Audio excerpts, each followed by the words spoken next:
Welcome to the Godot community for elementary art teachers. My name is Mary Mullins, and I'm your Elementary Art PLC moderator. Today's topic focuses on formative and summative assessments. We will discuss these types of assessments and then talk about best practices using assessments. Formative assessments are used to gauge student growth and progress through ongoing and periodic observation for understanding. When students can show and or describe ways in which they've learned, we're allowing them to truly connect with their progress and ultimately their success. There are so many ways in which formative assessments can occur. Finding the proper way to assess is important in order not to disrupt the creative flow in your classroom, as well as using ones that fit your personal teaching style is essential. First and foremost, your lessons need to align with the Georgia Standards of Excellence. Aligning your assessments to the standards you've selected provides a complete learning experience from beginning to end.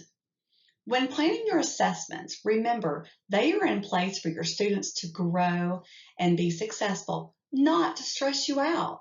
Let's take a look at some ideas that you might could adopt for your classroom. The goal of a formative assessment is to monitor student learning, to provide ongoing feedback that can help students identify their strengths and weaknesses and target areas that need work. It helps us to recognize where students are struggling and address problems immediately.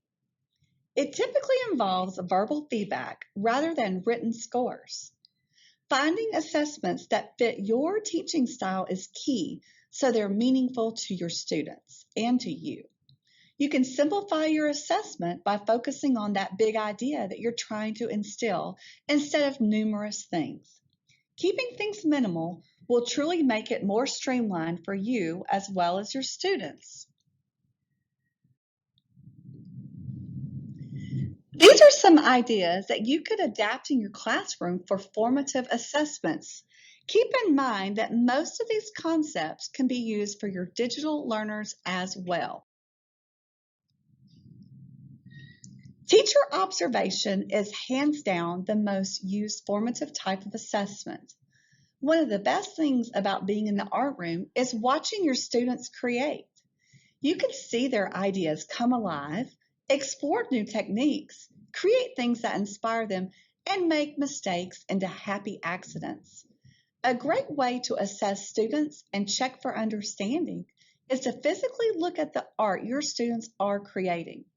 This includes any sketches students do before they work on their final piece. Observations are quick and informal. Often your students will willingly share what they are creating, giving you more insight into their artistic process. One way to record what you see is with a notebook or checklist. Entrance tickets allow students to demonstrate understanding in an appropriate way immediately upon entering the room. For instance, your entrance ticket to our lesson today is to draw and label as many lines as you can in 5 minutes. You can hand out these small papers as they walk in or already have them on their table with pencils to get started as soon as they sit down.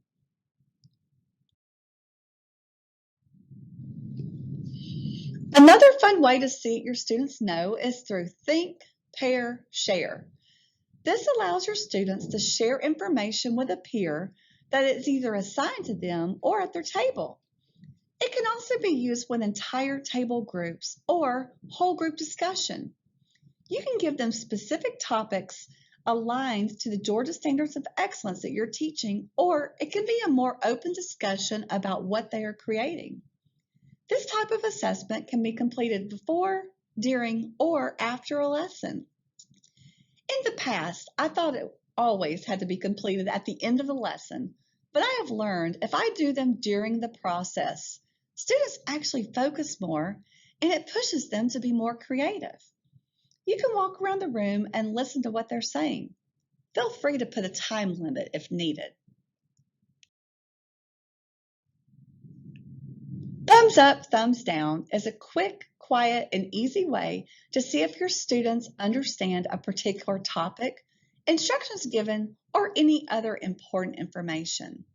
Let's say you decide to do a lesson on watercolor. You can get a feel for your students' comfort level with the process by asking them to give a thumbs up if they feel they're ready to try it out, or thumbs down if they need more instruction. Depending on the number of not understanding, you can give more full group instruction, or when students begin to paint, you can visit with anyone who said they wanted more instruction.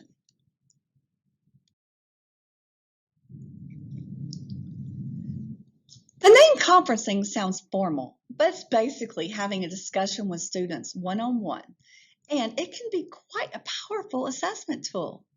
As students create, pull one student at a time and talk with them. During this time, you can find out more about what they're learning, how you can better support their art goals. It's also a nice time to find out what they enjoy or are not enjoying about your classroom. In this way, you can also get to learn how to better support your students in all areas of their development.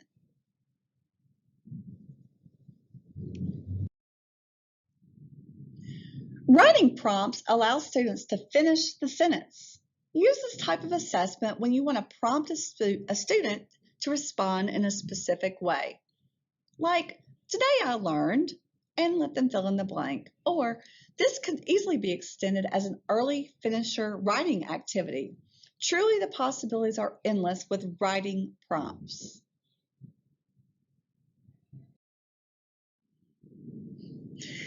Given a topic, students draw or write freely during a period of time.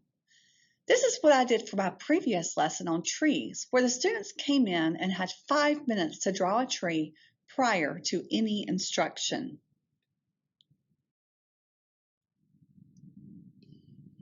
Parallel line sharing is a great way to share ideas with different partners. Two lines of students face each other. One line moves with the same question or a new one, while the other line stays in place.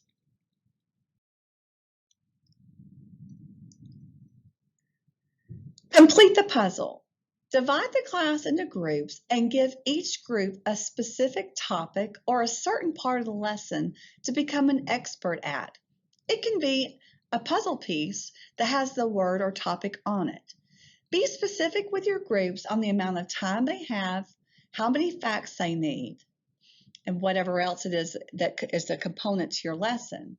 Once completed, bring the whole group back together and let them present each piece as the puzzle comes together.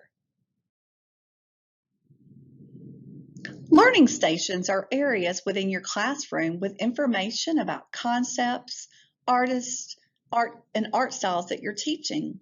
Students can write on Post-its or directly on a poster with thoughts or comments.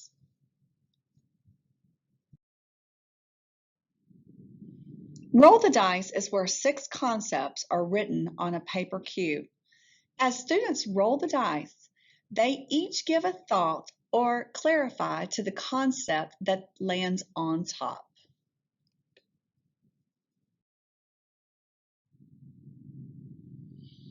Poll the Class uses a simple show of hands, whiteboards, or even an electronic clicker program to physically poll the class on foundational knowledge, opinions, or even where they are in their learning.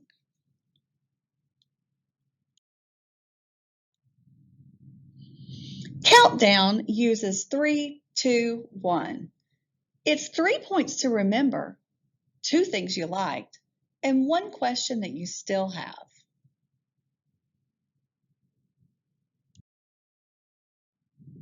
Grade yourself is exactly what it sounds like. Have students give themselves an in-progress grade. Then explain why their work is earning that particular grade. Give them explicit standards and relevant vocabulary to use in their explanation.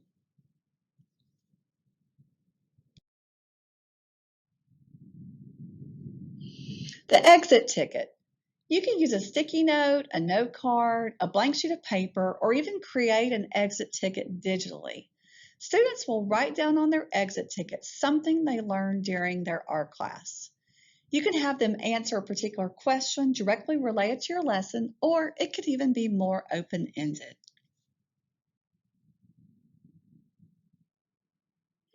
Summative assessments play a critical role in the art education and can be defined as an assessment of student learning that occurs at the end of some period of instruction and is used to determine proof of learning.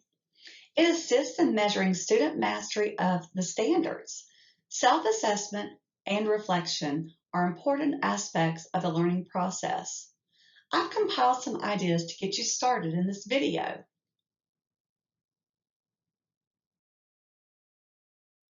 Summative assessments are just that, a summing up of the process. There are many ways to conduct a summative assessment, but keep in mind that they show us not only what the students learn, but how effective our teaching is. For those of us who teach virtually, this truly takes some thought and often means meeting a learning curve head on. It also means possibly taking common digital tools like email and discussion boards and using them for creative delivery of virtual assessments. Student reflections allow students to reflect and communicate through writing their understanding or mastery of the content by submitting their evidence of learning. Consider using creative ways like digital journals for submission of these for your students learning at home. It really depends on what means your district has set up for your online learners. The most popular form of summative assessments are rubrics. These make expectations for each assignment very clear. Students can use a rubric to self-assess their success easily. Giving a hard copy or posting in your classroom for students to refer to while working will help them to stay on task and know expectations. Posting them on your online database would allow students at home to access them at any time. Another possibility for those learning virtually would be if you have a way for students to collect and drop off items at your school. If you're spending hours and hours labeling artwork with a grade, then you probably don't have an effective rubric. Ask yourself whether you're assessing skills you value in your lesson. It's important to decide your key concepts or learning objectives. Then select your assessment qualifiers. Next, provide specific examples of what each category looks like. Finally, provide a space to give students additional feedback. Standard-based grading language is a great way to differentiate the levels of expectation. Students can start connecting their actual progress to their feedback instead of a letter grade. The more specific you are in your rubric, the fewer questions students will have about what they did wrong or what to fix. When your rubric is thorough, but not overwhelmingly wordy, your additional feedback will be more pointed towards the student needs. Presenting is a way for students to physically present their work to you or to their peers. It provides an opportunity for them to demonstrate their mastery of a concept or topic. This will look different than previous years if you have students learning from home. Depending on time constraints, it's possible that students present during a live session and you spotlight them for all to see and hear, or it could be that presentations are recorded and shared synchronous or asynchronous, depending on what works for you. You should encourage them to use vocabulary terms to assist in describing their art.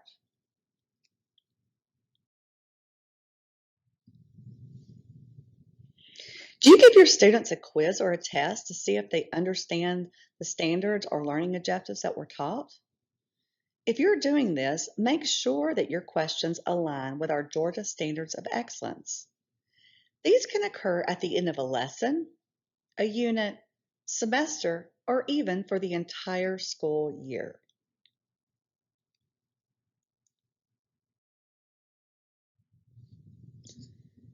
Consider developing a questionnaire that have the students fill out that not only determine their learning, but also how effective your teaching was. Honestly, this could be very insightful for you. Some simple questions could be, how is art different from other subjects? How could the teacher make your art class better? Why do you think students should study art? I'm sure you could think of plenty more questions for your questionnaire.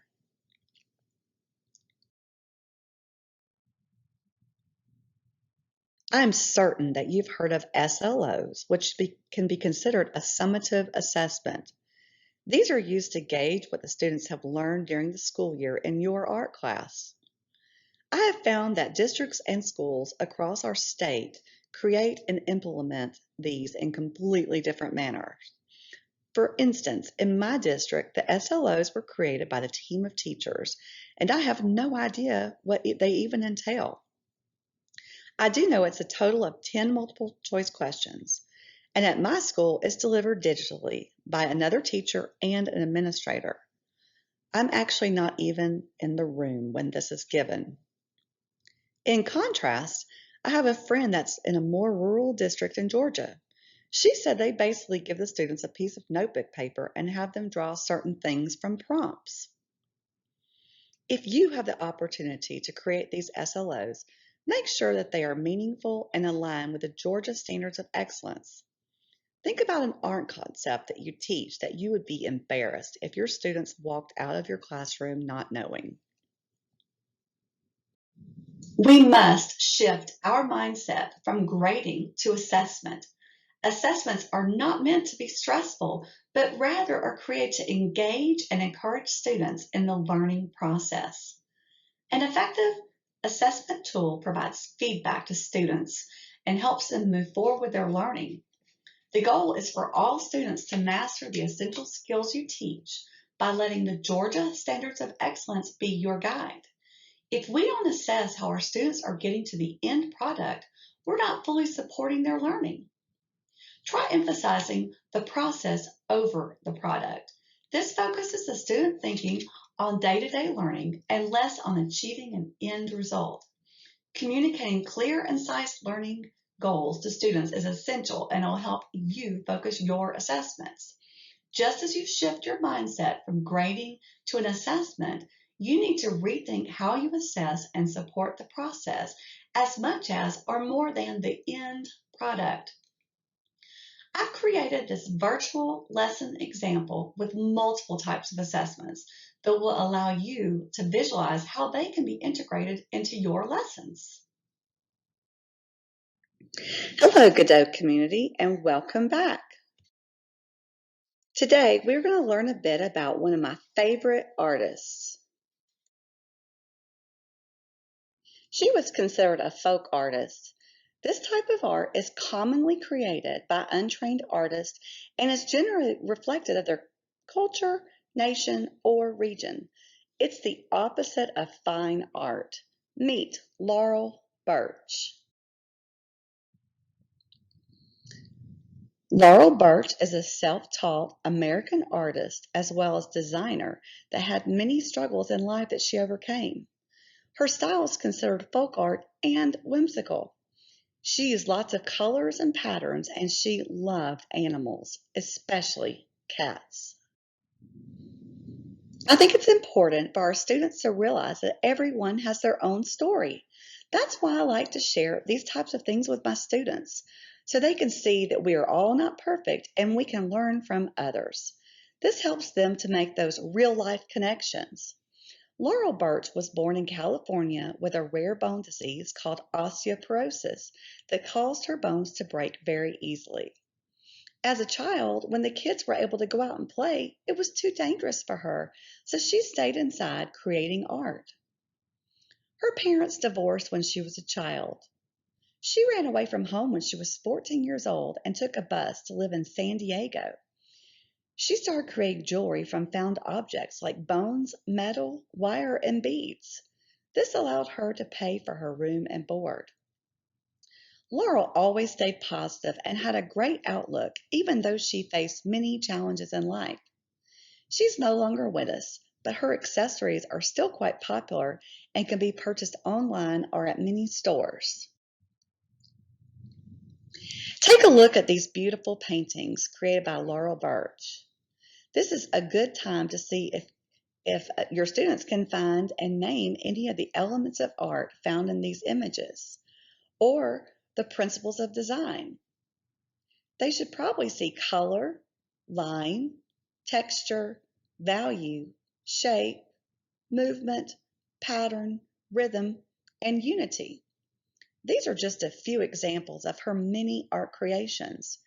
You could even use this time to let them write down what elements and principles they see, or have a checklist printed with a list and have them check the ones they found in her works of art. Are you considering the use of a worksheet or checklist? This is an example of how you could do multiple types of assessments in just one form.